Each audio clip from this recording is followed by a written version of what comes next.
I think I left my shower running. I'm writing this at 4:47 a.m. because I can't go back to sleep. Hell, I don't think I ever will sleep again. Not after what I saw. Or what I think I saw. I'm honestly not sure anymore. Let me start from the beginning, because maybe if I write this all down, it'll make sense. Yesterday was one of those days that just beats the hell out of you.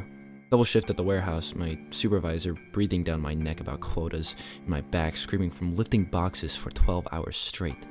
All I wanted when I got home was a hot shower in my bed. I turned the water on and sat on the edge of my mattress while it heated up. Just for a second, I told myself, just until the steam starts fogging the mirror. The next thing I knew, I was waking up to the sound of running water.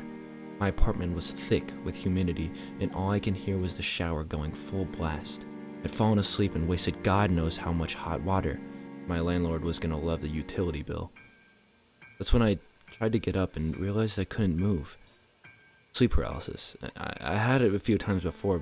Usually when I was stressed or exhausted, your mind wakes up but your body stays locked in sleep. It's terrifying, but I knew it would pass. I just had to wait it out. But then I heard something that made my blood freeze. Footsteps. In my bathroom, heavy, wet footsteps slapping against the tile. A voice echoed from behind the shower curtain, distorted by water and steam.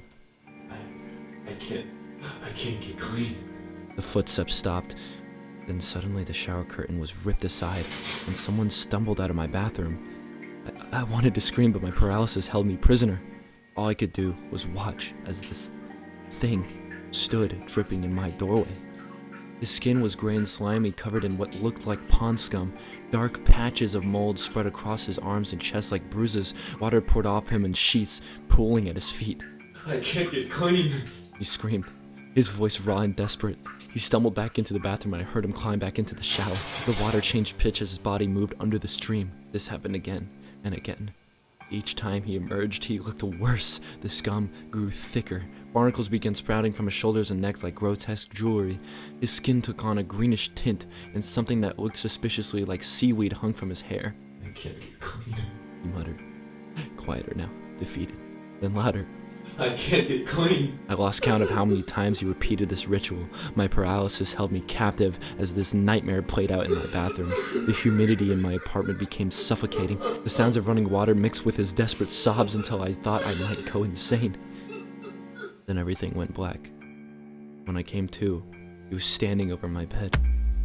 His face was inches from mine, if you could still call it a face. Barnacles had claimed his left cheek. Something gray and slimy dripped from his mouth onto my pillow. His eyes, bloodshot and wild, stared directly into mine.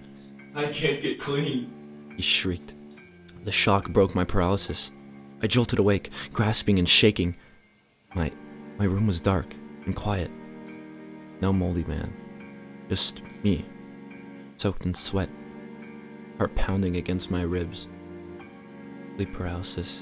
It had to be. The most vivid, terrifying episode I'd ever experienced, but just a hallucination, brought on by stress and exhaustion. I laughed shakily, running my hands through my damp hair. That's when I noticed the apartment was still humid.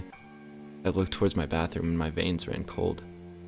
There, waiting from my bedroom to the bathroom, was a trail of wet footprints, and from behind my closed bathroom door, I could hear the unmistakable sound of running water. I'm sitting in my car now, parked outside a 24-hour diner writing this on my phone.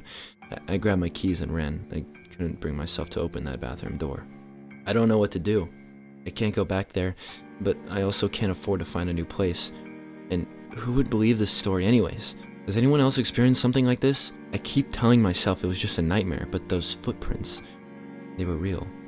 I don't know if I'm ever going home. My rearview mirror is starting to fog up.